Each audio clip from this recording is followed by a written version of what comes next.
மேடை சம்பிரதாயங்களை மறந்து உணர்ச்சியோடு பேச துவங்குகிறேன். அதனால் வழக்கமாக உங்களை நோக்கி சொல்லும் அந்த வார்த்தைகளை இவர்களை நோக்கி சொல்கிறேன். உயிரே உறவே தமிழே. இப்பொழுது மேடை சம்பிரதாயம். காரணம், இது மக்கள் நீதி மையம் கூட்டம் அல்ல, பண்பட்ட கமல் நடத்தும் கூட்டம். என்ன பண்பட்ட கமல்னா என்ன? கமல் தானே பண்படுத்துறாரு. நானே பண்பட்டு தாயா இந்த மேடைக்கு வந்தேன். அதனால் சொல்லுகிறேன், இங்கு இந்த விழாவின் உணர்வை புரிந்து கொண்டு தன் கடமையையும் சுமையையும் சொல்லியிருந்தார் மாண்புமிகு முதல்வர் அவர்களை. பரவாயில்லைங்க ஐயா, நாங்கள் நடத்திக்கிறோம் அப்படின்னு சொல்லியிருப்பேன். ஆனால் நான் அன்பை சொன்னேன், அவரும் அதையே தான் சொல்லி இருக்கிறார். இது அரசியல் கூட்டம் அல்ல, அன்பர்கள் சேர்ந்து நடத்தும் கூட்டம். அதற்கு அவர் உடனே வருகிறேன் என்று சொல்லி தன் நிகழ்ச்சிகளில் ஒரு சின்ன இடைவெளி விட்டு இங்கே வந்து விட்டு சென்றிருக்கிறார். முதல் நன்றி அந்த தமிழனுக்கு நான் சொல்லியே ஆக வேண்டும். இங்கே வந்திருப்பவர்கள் அனைவரையும் சுட்டிக்காட்டி இவர் யார் என்றால் ஒரு மணி நேரம் பேசுவதற்கு இந்த கூட்டத்தில் ஆள் இருக்கிறார்கள். அத்தனை பேருமே தலைவர்கள். இதில் ஒரு முக்கிய செய்தி என்னவென்றால், இதில் 70 வயதில் நான் தான் மிக இளமையான கட்சி. என்னை திருமா அவர்கள் பேசும் மன்னிக்கணும், நேரம் காரணமாக நான் அந்த அவர்களே அப்படின்னு ஒவ்வொருத்தரையும் குறிப்பிடல. நீங்கள் எல்லாருமே தலைவர்கள் என்பதை நான் ஏற்றுக்கொண்டவன். தமிழகத்தின் தலைவர்கள் நீங்கள் எல்லோரும். அவர்கள் எல்லோரும் இங்கே வந்து இந்த மேடையில் என் தலைவனின் பெயரை சொன்ன ஒன்றும் வந்திருக்கிறீர்கள். அவர்தான். அவருக்கு கட்சி கிடையாது, இருக்கவும் கூடாது. அவரை எந்த கட்சியும் மொத்தமாக கையில் எடுத்துக்கொண்டு போகக்கூடாது, மறந்துவிடவும் கூடாது. அதனால்தான் மறவோம் என்று நான் சொல்றேன். பரமக்குடியிலிருந்து புறப்பட்ட பையன் புறப்படுறதுக்கு ஒரு வாரம் முன்னாடி சொன்னாங்க. ரொம்ப கவலையோடு ஒரு வாரம் அழுதுட்டு சென்னைக்கு வந்து அதை நகரத்தை எல்லாம் பார்த்து, அதுலேருந்து 3 வருஷம் 4 வருஷம் கழிஞ்சு நேரு செத்துட்டார். எனக்கு பெரிய கவலை. அது இப்படியே வாழ்ந்த பையன், என்னுடைய கம்யூனிட்டி, என்னுடைய இதில் அங்கேயே இப்பொழுது இந்தியாவில் காணும் இந்த பிரிவை நான் கண்டேன். அதிலிருந்து மேம்பட வேண்டும் என்று புறப்பட்ட பையன் நேர போய் சேர்ந்தது பெரியார் திடலில். அதை என் தந்தை தடுத்திருக்கலாம். அவருக்கு அந்த பலம் இருந்தது, சட்டமும் அவர் கையில் இருந்தது. அவர் வக்கீல். ஆனால் இவருடைய சீடர், காந்தியுடைய சீடர் அவர் என்பதனால் அவன் போக்கில் விட்டு விடுவீங்கள் என்று விட்டார். நாத்துராமையும் அப்படிதான் விட்டார் காந்தி. அதெல்லாம் நான் கொல்ல வந்தேன், அவர்கிட்ட போச்சு என்ன பேச்சுன்னு சொல்லிட்டு போயிட்டார். அது ஒரு விதமான வீரம் என்று நம்பிக்கொண்டிருந்தார்கள். அந்த மாதிரி எங்கள் அப்பா என்னை விட்டுட்டார். நான் 20 வயதாக இருக்கும் பொழுது எங்கேயோ பழைய கதைகள்லாம் படிக்க ஆரம்பித்த நேரத்தில் பெரியார் அவர்கள் விடுதலையில் காந்தியார் மறைவுக்கு பின் எழுதிய ஒரு தலையங்கத்தை படித்ததும் தான் எனக்கு புலப்பட்டது.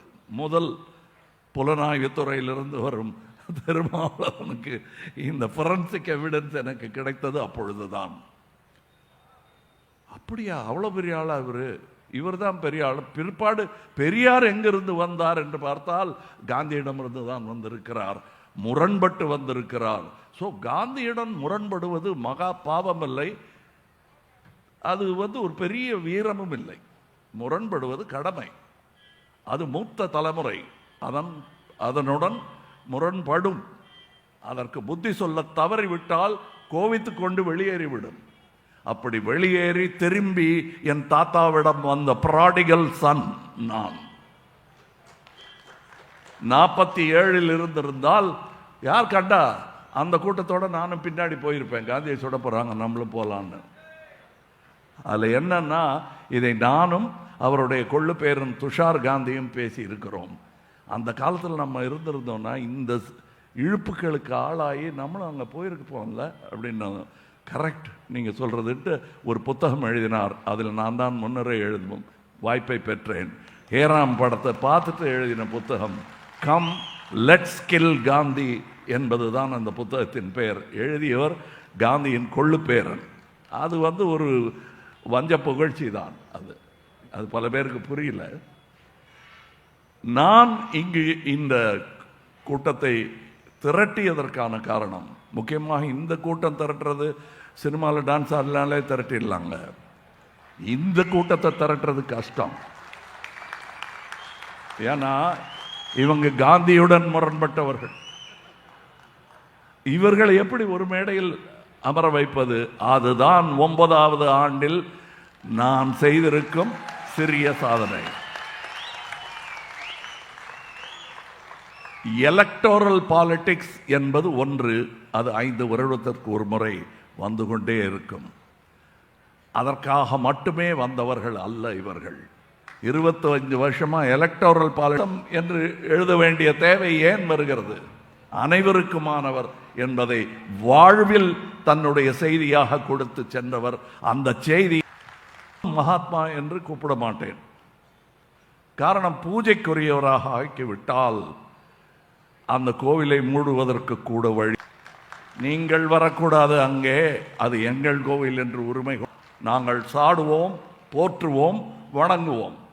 அது இங்கு நிகழும் சூழல்கள் எங்களை எப்படி தாக்குகிறதோ அதற்கு ஏற்ப வீட்டில் வந்து புலம்புவோம். அந்த வீட்டில் காந்தி தாத்தா இருப்பார் என்றும் இருப்பார் என்று நான் நம்புகிறேன்.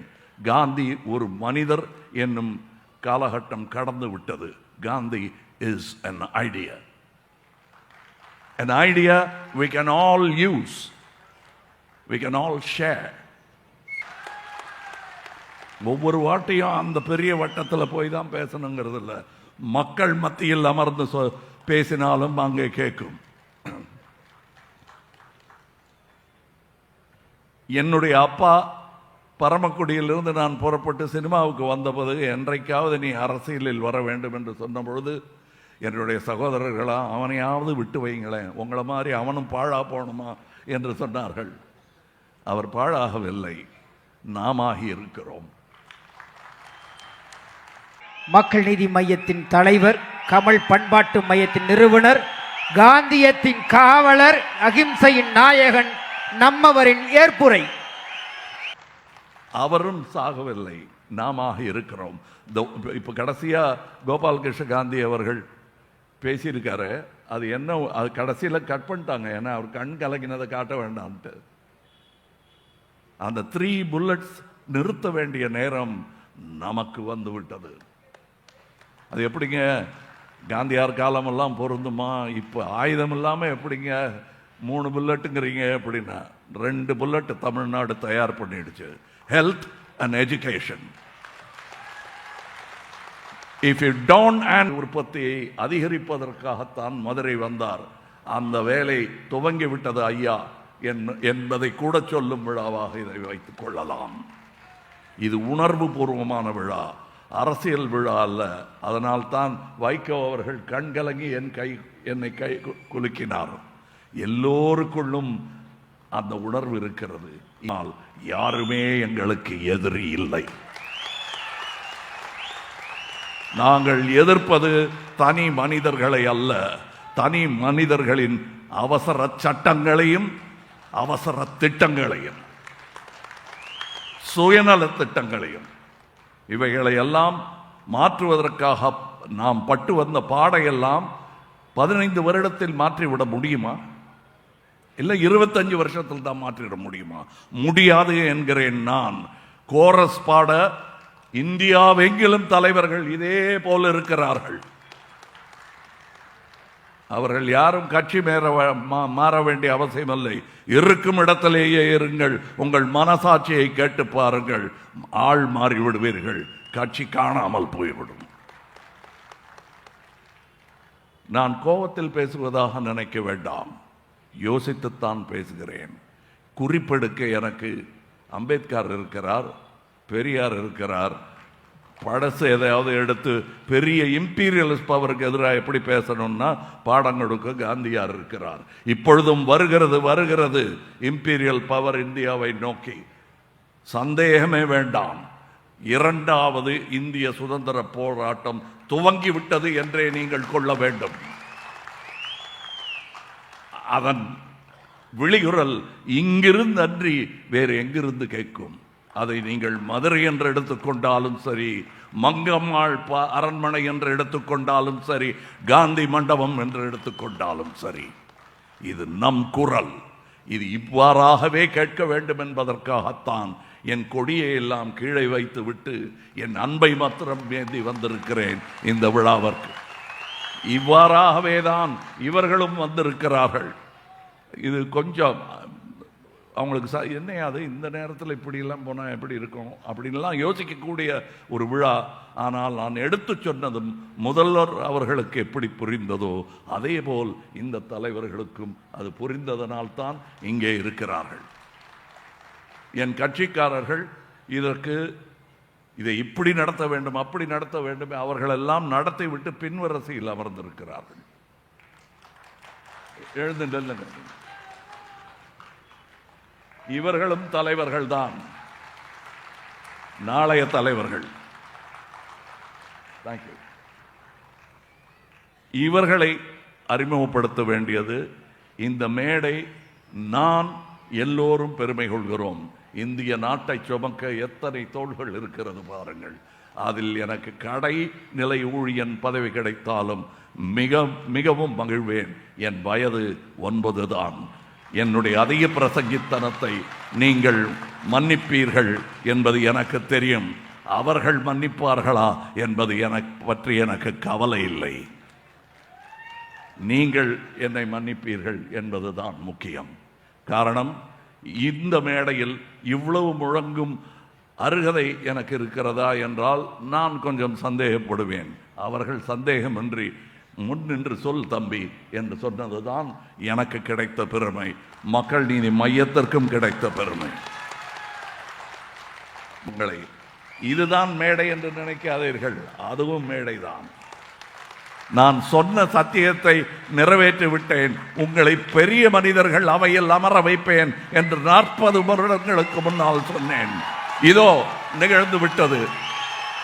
இனியும் அடுத்த கட்டத்திற்கு நகர வேண்டும். நாம் என்றால் இவர்களும் சேர்வார்கள். நாடு காத்திருக்கிறது நமக்காக. நாளை நமதே.